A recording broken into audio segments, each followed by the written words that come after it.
Yo, Elliot.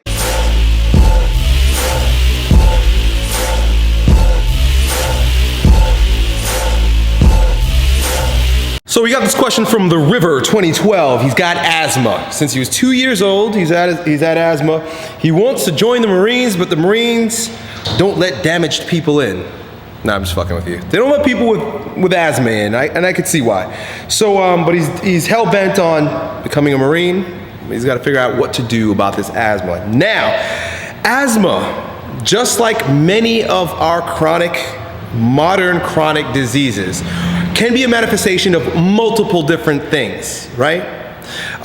We tend to look just at the surface, but there are physiological reasons why. There are environmental reasons why you might have it. There are psychological reasons why you might have it.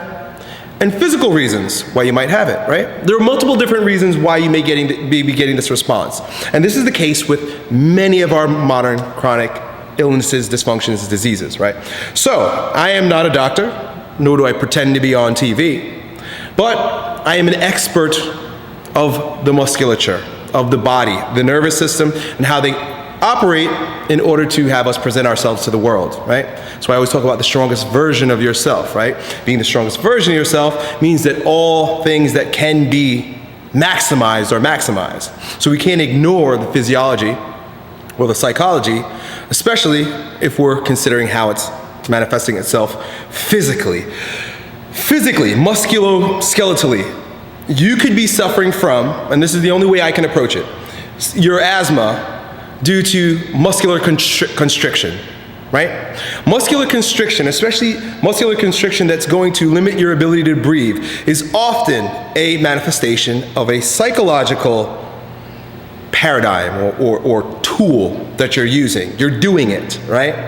Breathing is one of those things that's kind of like half conscious, half subconscious. It's one of those things that we can control it. And one of the things that through our evolution on Earth, right, we've come to manipulate our breathing in order to respond to the environment based on our need to survive. So, for example, if we were hunting and an animal came by, we might need to freeze up and hold our breath. Tense the body, stop the breathing by shortening the diaphragm, so on and so forth, in order to breathe softly. You ever play hide and seek when you were a kid? When I was playing hide and seek as a kid, I remember doing that, holding my breath and then just letting out, in and out, little bit of air, just enough to survive while my little brother or cousin was around trying to find us. I remember doing this. So I know this makes sense. The thing is that the body, psychologically, physiologically, and musculoskeletally, will respond to fear no matter how it's manifested. So as a 2-year-old, right, and I'm making this story up, but as a 2-year-old, you knocked over a glass of milk and your mom freaks the fuck out, or you're shitting yourself and you need to hurry up and potty train, or your dad comes home and he's pissed off every day because the boss is breathing down his neck. Whatever the case may be, fear was injected into your environment and you learned how to cope with it by breathing. I'm making all this shit up, but this is a possibility. And it could be something that we're not even considering, right? It could be multiple different reasons why you're restricting your breathing, right? You may have just learned it by watching your mom, how she breathes. We learn a lot by watching. So, with that empowering position, right? Because now I'm telling you you're doing it, okay? Again, this is just an idea. It could be something in your environment. It could be toxins in your environment. It could be that there's mold in your house. It could be that there's chlorine, the chlorine that's being used in the water that you bathe in. It could be fucking a million things, but this is just one idea. The fact that you're doing it means you could stop doing it, right? But what happens is the behavior becomes chronic.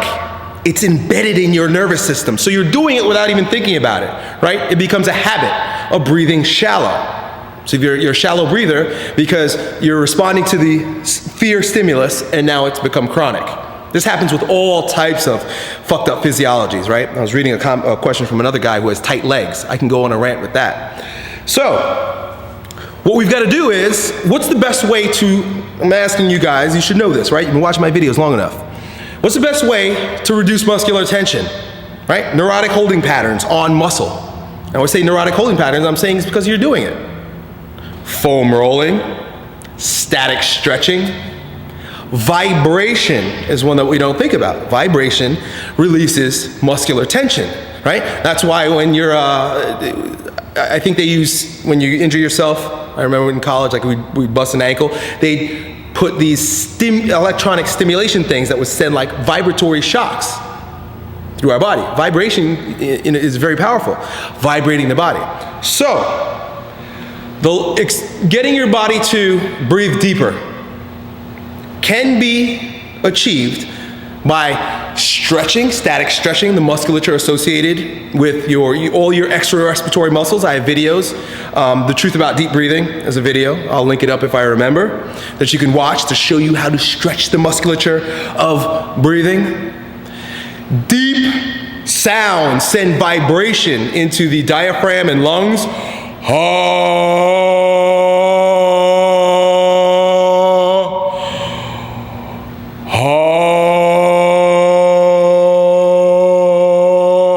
Yelling will release a lot of tension.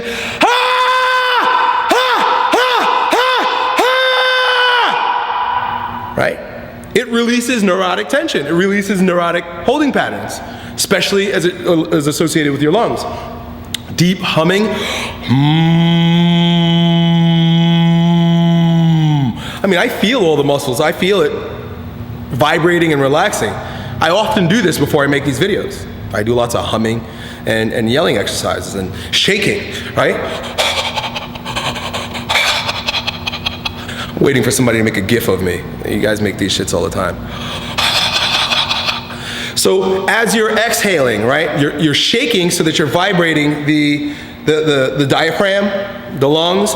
The muscles in your belly need to be relaxed so that you can breathe deep. I've spoken about this in other videos. So you can massage the muscles of your belly. You can, I think in my deep breathing video, I showed you a ball that you can lay on to massage the belly so that you can extend the diaphragm down into the cavity, your stomach cavity, right?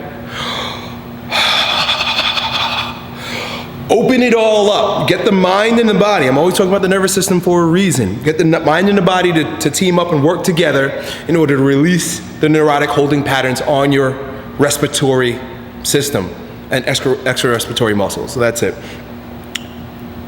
Good luck. Yo, Elliot.